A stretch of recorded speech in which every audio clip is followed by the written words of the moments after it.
New tool for me for Harbor Freight. Got this on an open box deal, guys. So I got it for really cheap. I mean, it didn't cost that much to start with.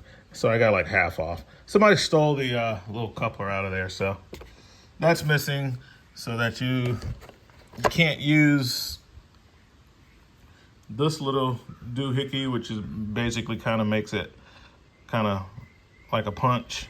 It has a point on it, like a, reminds me of a center punch.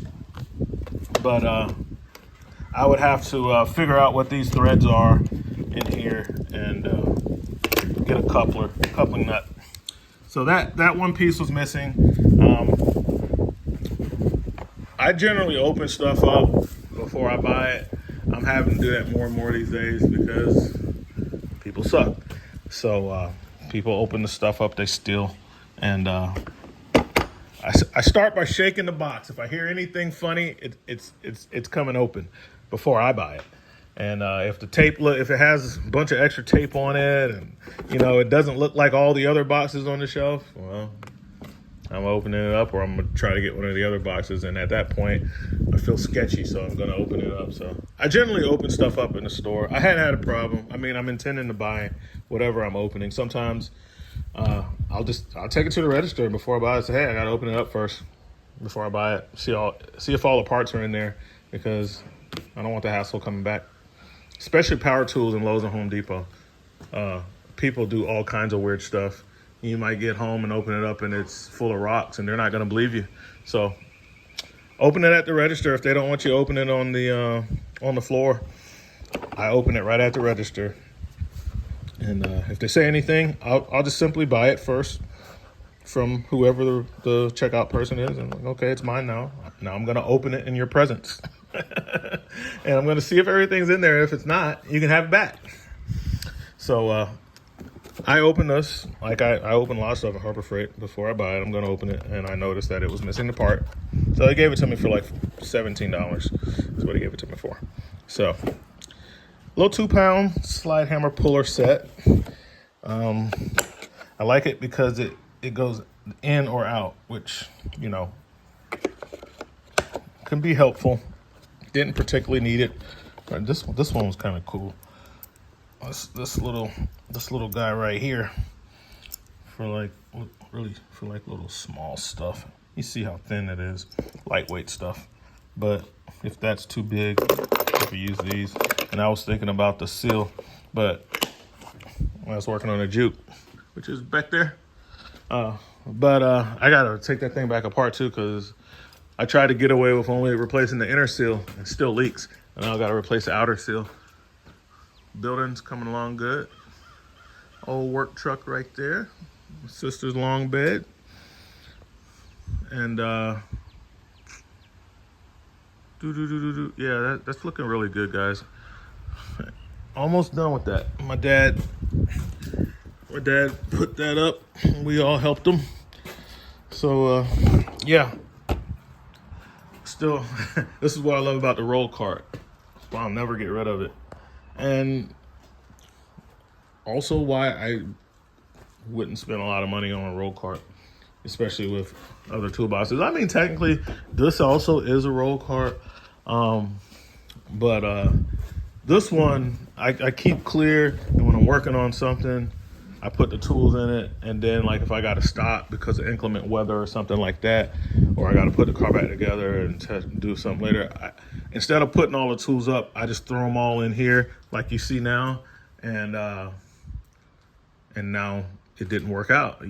I couldn't get away with just doing that one seal, and I got to go and do another seal in the transmission and a bunch of other transmission work. I got to drop the pan and do that guy. There's another filter in there, that filter that we're gonna do, and then we're gonna do 8-quart fluid change, and then do it all. So yeah, these are some of the tools I was using to do that. This is that shield that goes around. I'm gonna clean that up really good. That's the shield that goes around the end of the CV axle, this part right here. it goes down here on this end of that axle.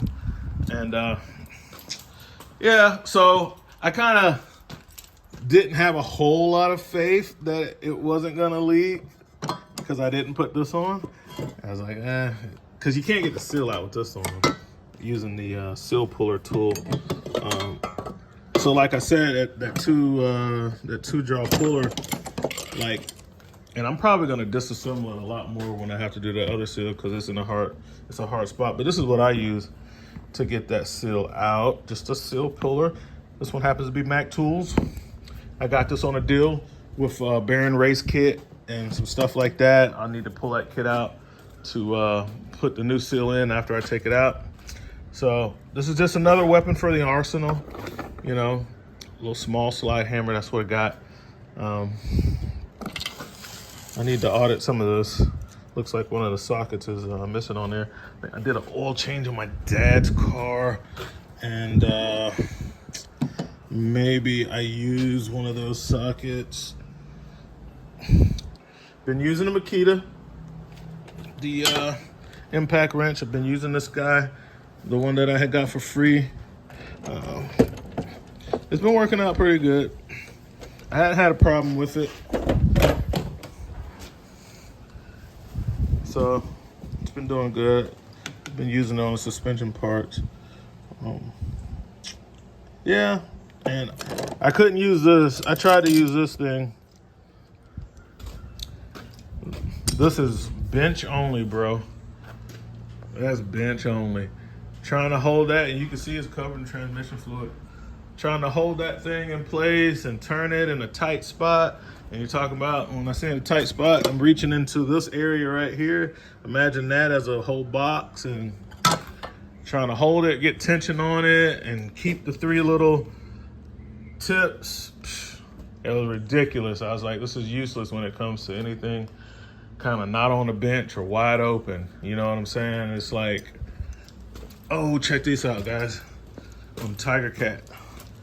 Like, a situation like this, to where I could set this up, and this, I kind of consider that the bench. Something like this that's wide open, yeah, where you got tons of room to like get it started, yes. But underneath a car, sideways with your arm wrapped around a strut, not happening. But these are the wheels off the Tiger Cat too. I put the, my dad wanted these when we were researching the mowers.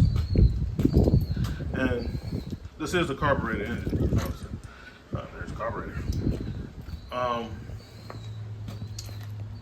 He wanted airless tires. Didn't want to deal with what you see there. So like, already picked up a wire. Like, I don't know, maybe on the 5th cut. And that's exactly why he didn't want a lawnmower for regular tires. So I told him about this when I was getting my John Deere, about the airless tires, and that's what we got. That's what we got on there, guys. Trying to get you a good look at them. We got the Michelin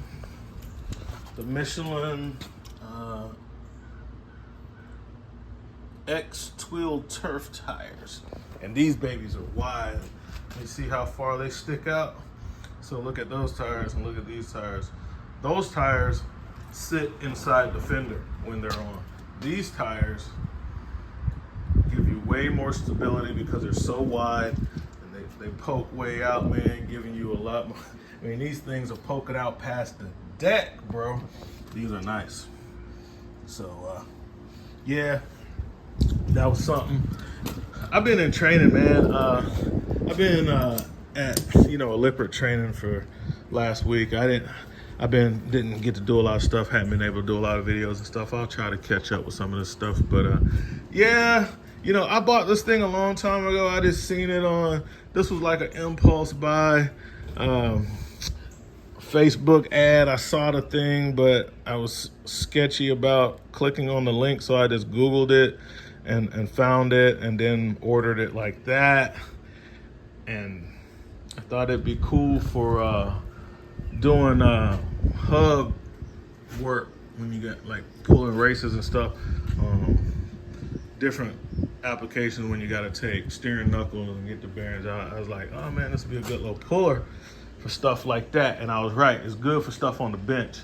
It's not good for trying to work with it while it's the part is on the car.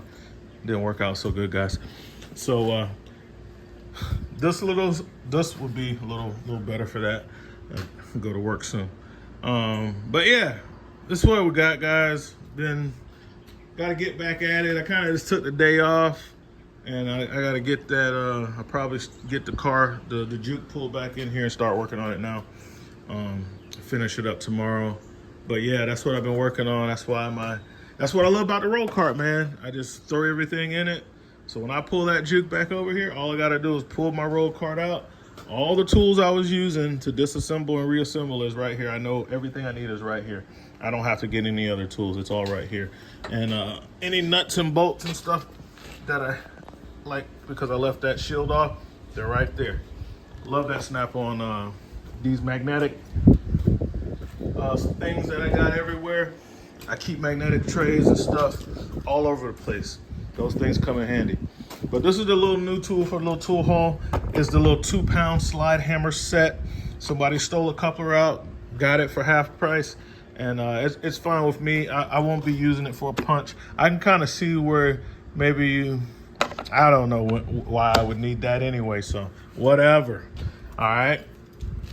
But I got to get back up there because one of the managers, I'm friends with most of the managers up there. I need to let them use my IM 508 to program some keys for his sports car. He has a fancy little sports car. He wants to program some keys without paying a dealer $500. So I'll make sure that's all updated for him and get that to him. And I'll let you guys know if I get anything else and when I get an update. I've been videographing the whole repair on that because I couldn't find it on YouTube. Nobody is like showing that, especially with those seals. And it's a lot of information that needs to be out there, so I'm gonna put it out there and I'll get that out there to you guys. Right now, RV Tech Pro out.